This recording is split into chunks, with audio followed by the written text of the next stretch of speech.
What we're going to have today to talk about is the Ubiquiti units and NanoStation Loco M5. A tiny little Wi-Fi point-to-point. We're going to pair them we need two of them to pair. So like remember last week I've been talking about the planets. We also have that still here, so you can see the size wise. When you look at them, compare, it's a bit different. This one's much larger. The indicator light on the planet is on the side of it. On the Ubiquiti, it's at the back. But it's not just the size that matter here. There's a few bits and pieces that are different, especially on the Ubiquiti. There will be, obviously there will be a latch at the bottom, but there's only one LAN port at the bottom of the unit and the reset button. So if you like to connect your Ubiquiti and power up your Ubiquiti, the only way you can do it will be via the injector 24.0.5. That's the PoE you have on this injector. So what you have is a PoE and the LAN. PoE goes to your Ubiquiti, LAN it goes back to your switch, recorder, whatever you like. So it's powered from the mains. So this is going to power this device. Obviously we're going to connect that. So for each unit you will need one of these. That's what the planet used to have before, and now the planets obviously power up 12 volts DC or regular PoE, which is a big advantage. In this case, we only have, like I said, this LAN port, but still very nice piece of equipment. So let me power this up. What we have is the latch. We're just going to close the latch here. Where you can use them, obviously you can use them for any site where you need to, where you can't run the cable, for example, and you just like to stream all your cameras back to the recorder. It could be from the shed, from hundreds of meters away. So there you go, locked. So now we have them powered. I have two of them here. So let me put them back on the side. So let me see the software, show you the software. Actually, the software, it's really straightforward. I would recommend to use a Google Chrome for this setup, because the Google Chrome would have this plugin, the Ubiquiti device discovery tool, that will allow you to search for all the Ubiquitis. If you don't know the default IP address, it's 192.168.1.20, but in the case if you don't know that IP address, you can always use the tool, or if someone changed that IP address beforehand. So let me show you the actual tool and the software itself, and how to log in and how to pre-configure them. And by the way, on the previous videos, I put those timestamps under the description under the video, so you can jump into the actual time frame. I'm talking about the setup, not the boring stuff at the beginning. So view the previous videos as well. And so let me show you the actual setup. So we go to the monitor here. That's the live view. It's all live here. So this is the Ubiquiti NanoStation. By just clicking it, it brings up the login page. So this is our login page. The login page and the the username, it's the UBNT. So UBNT, and UBNT is the password as well by default. So there it is. We just need to select the country. That's it. And accept the terms and conditions and just log in. So this is the access point we're going to log in first.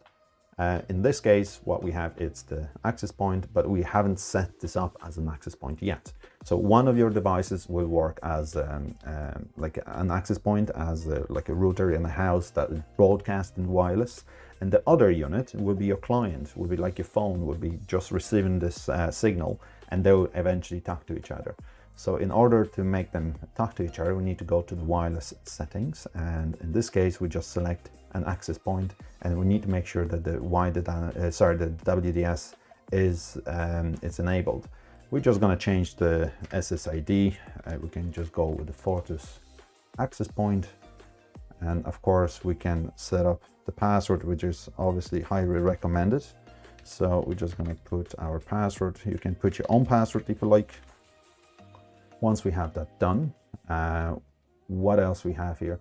I do recommend to use outdoor frequencies, not the one that, you know, any Wi-Fi, any modem in the house will interfere your signal. So we might just check the box for hide the indoor channels. So that would bring, you know, pick up one of these channels for you. Once you have that done, all the check boxes are checked. We just click the change settings, and it's going to ask you to create a password, new password for your admin. So we're just going to use the old UBNP and whatever new password we'd like to have to be set up on this Ubiquiti. So this is changed. So before we go anywhere else, we need to apply those settings, and this is it. That's applied.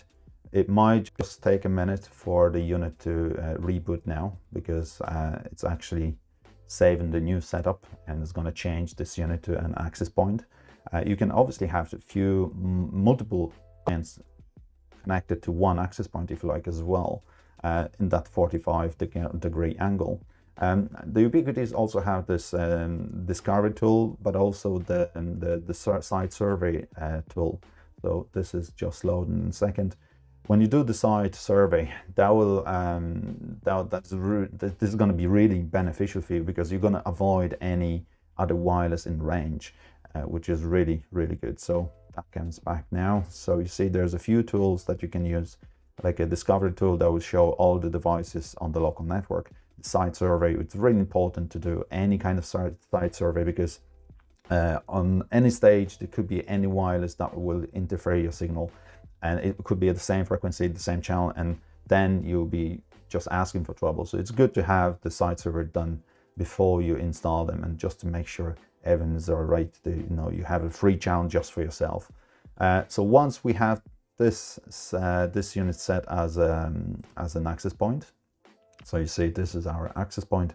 We also like to change the IP address. By default is 20, so we're going to set an access point as 201, and again change and apply those settings.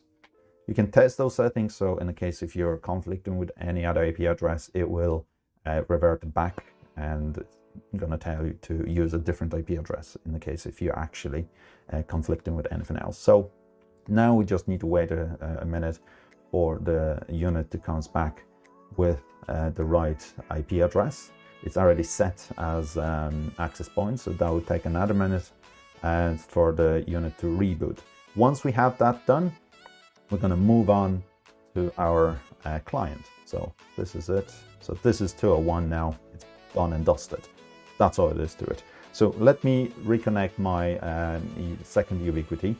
The way I'm doing it, the same as I've done it with the planets before. I set it up, the access point first, connected to my laptop, and then I still have that unit powered up, so it will broadcast the access point, the wireless. But I don't have to connect it to my switch anymore. I just gonna connect the client to my switch, so they won't conflict. So in a case if I will connect them wirelessly, they won't create the loop on my switch. So like you see here, my PoE, it's connected to the actual Ubiquiti, and my LAN port, it's connected to my switch. So now I should have an access to my switch. So if I use my discovery tool, here you go, this is the 20. Like you see, the 201 is not there because I disconnected from my switch to not create the loop in the future. In the next few steps, you know, when I connect everything to the access point. So now again, I just need to click into it, and it's going to ask me for the same to create the user, to actually log it into it. I just go proceed to the page. So again, UBNT, select your country. That's it, and terms and conditions, and login. So again, at the moment it's not connected to anything but my laptop. We go to wireless connections on the top of the page, and you see this is the station. So we're just going to use the station, the WDS there, and going to select our network. So you can see there's plenty of Wi-Fi in the range, and the one we are looking for is the Fortus access point. So this is the one here. Once we have that, so just scroll down to the bottom, and it's very important to actually lock this client to this particular access point, because just in a case if you have multiple pairs on site and you're gonna name the same for this access point or whatever you're gonna do, and you want lock this access point with a MAC address, you know, the client might be bounced back and forward from different access point, and you might lose some connectivity. In the case if that is a daisy chained connection or so, you might notice that some accounts dropping off. So it's really important to always log to that access point. And of course, we need to enter our password. So once we have the password entered, we just change the password for this unit as well. So it's up to you what password you're going to get there. And now just going to go and apply. So this is applied now. So again, it might just take a minute to actually take an effect for those new settings. So if I go to a network, yes, I need to wait a minute for the unit to reboot, take a new setting, and then we're going to move on and we're going to do the last bit. We're going to change the IP address of the second unit, so of that station of the client. And so like, you know, the 201 is the first one, 202 we're going to set for the second one. And if you have more than one pair, obviously any other additional client or an access point you would have there would have to have its own IP address. So you need to make sure each one of them would have individual IP address.